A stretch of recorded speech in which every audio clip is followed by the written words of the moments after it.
Acaba de sair nesta segunda-feira pela manhã, dia 20 de dezembro de 2021, mais uma pesquisa voltada às eleições presidenciais, ao cenário brasileiro e à avaliação sobre o governo Bolsonaro. É a pesquisa IPESP, que você vê na tela aqui ao meu lado. É uma advertência importante. Eu vou apresentar algumas tabelas da pesquisa, eu não vou apresentar inteira, é muito longa, mas vou apresentar as tabelas mais importantes com esta advertência. É uma pesquisa telefônica, não é uma pesquisa presencial, diferentemente das pesquisas do Instituto Vox Populi, do Datafolha e do IPEC. IPESP é diferente do IPEC. O IPEC é um instituto que era o antigo IBOP, o IPESP é um instituto liderado por Antônio Lavareda, pelo sociólogo Antônio Lavareda. Então, com essa cautela de entender que é uma pesquisa telefônica e não presencial, vamos olhar as telas. Por que essa cautela? Porque no quadro de pesquisas que a gente tem analisado e acompanhado ao longo dos últimos meses, as pesquisas telefônicas tendem a dar um peso para Lula menor do que as pesquisas presenciais e tendem a dar um peso para Bolsonaro maior do que nas pesquisas presenciais. A explicação é simples. Os mais pobres não respondem às pesquisas telefônicas. Por diversos motivos, não é o caso de elencar todos eles agora. Vamos, então, à pesquisa IPESP.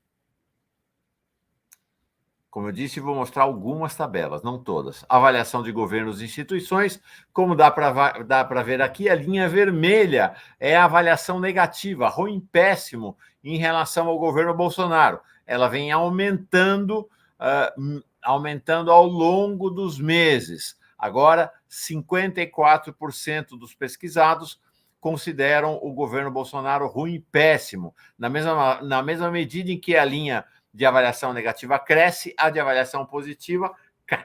Perdão, a avaliação positiva cai.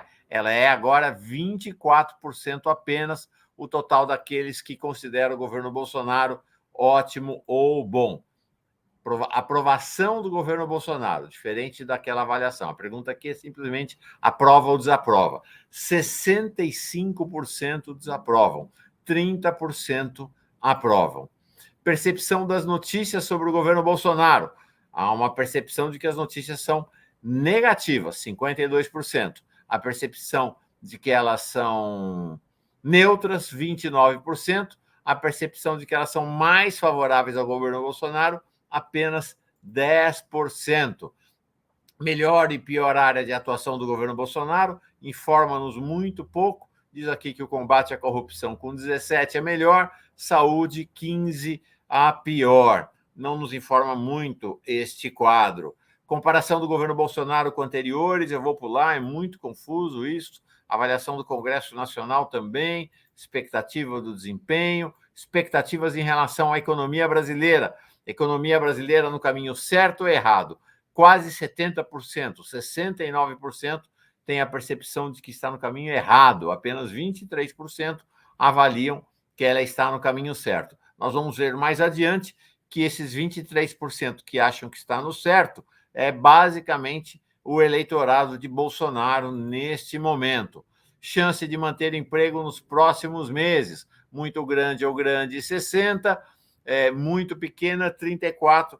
Esse é um cenário usual nas pesquisas. Vamos em frente. Vamos para a pesquisa da eleição presidencial. O interesse pela eleição presidencial, 66%, muito ou algum interesse. Intenção de voto para presidente, espontânea, sem apresentação de qualquer lista de candidatos. Então, a pessoa diz quem é o candidato dela de cabeça. Lula, 36%, Bolsonaro, 23%, Ciro Gomes, 3%, Sérgio Moro, 3%, João Dória, 1%, e os outros não pontuam.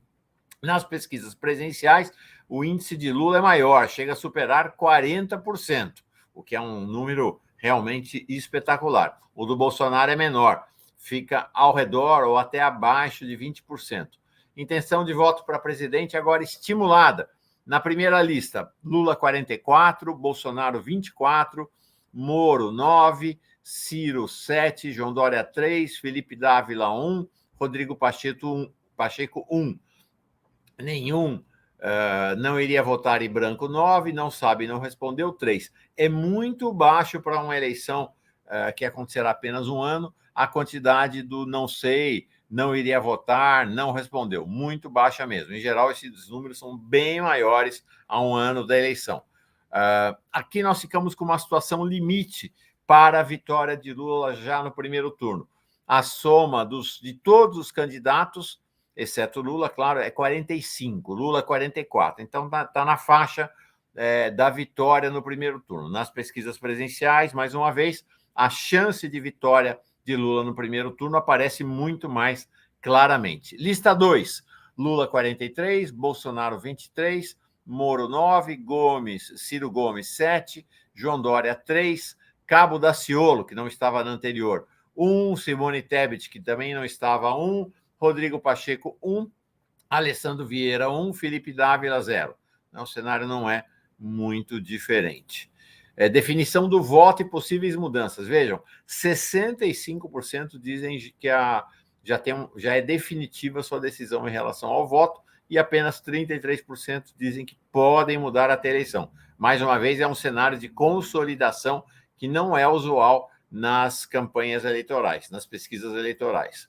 Intenção de voto do presidente espontânea.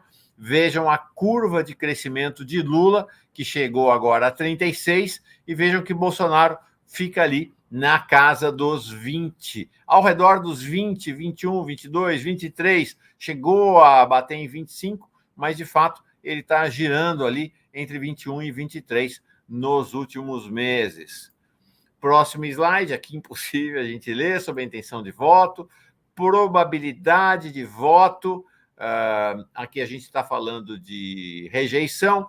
Lula, 44, não votaria de jeito nenhum. Jair Bolsonaro, 62, não votaria de jeito nenhum. É um tipo de pergunta que não... Assim, tem limitações essa pergunta para a interpretação do cenário eleitoral. Aqui fica muito confuso para a gente olhar. Segundo turno, Lula, 53, Bolsonaro, 31. Aí é um banho de Lula. Lula, 52, Moro, 33, Lula, 52, Ciro, 25, Lula, 53, João Dória, 22. Aí vão tentar segundo turno com outros, né? Imagina. Lula fora do segundo turno é uma hipótese inexistente hoje, mas vamos lá. Ciro Gomes, o Bolsonaro está muito mal. Perde para Ciro Gomes, 44 a 33, perde até para João Dória, 43 a 36. É uma situação realmente terrível para Jair Bolsonaro. Aí vem percepção, motivo, desejo para o próximo presidente, continuidade ou mudança. 58% querem uma mudança total. E aí vamos entrar em questões relativas à pandemia e coronavírus. Não vamos prosseguir agora, mas você pode acessar a íntegra dessa pesquisa na reportagem do Brasil 247. Eu sou Mauro Lopes, este foi mais um Boletim 247. Se você ainda não está inscrito na Pós TV 247, inscreva-se já. Se você não é membra, não é assinante e tiver condições, torne-se alguém que viabiliza a mídia independente do país. Até o próximo boletim, a qualquer momento.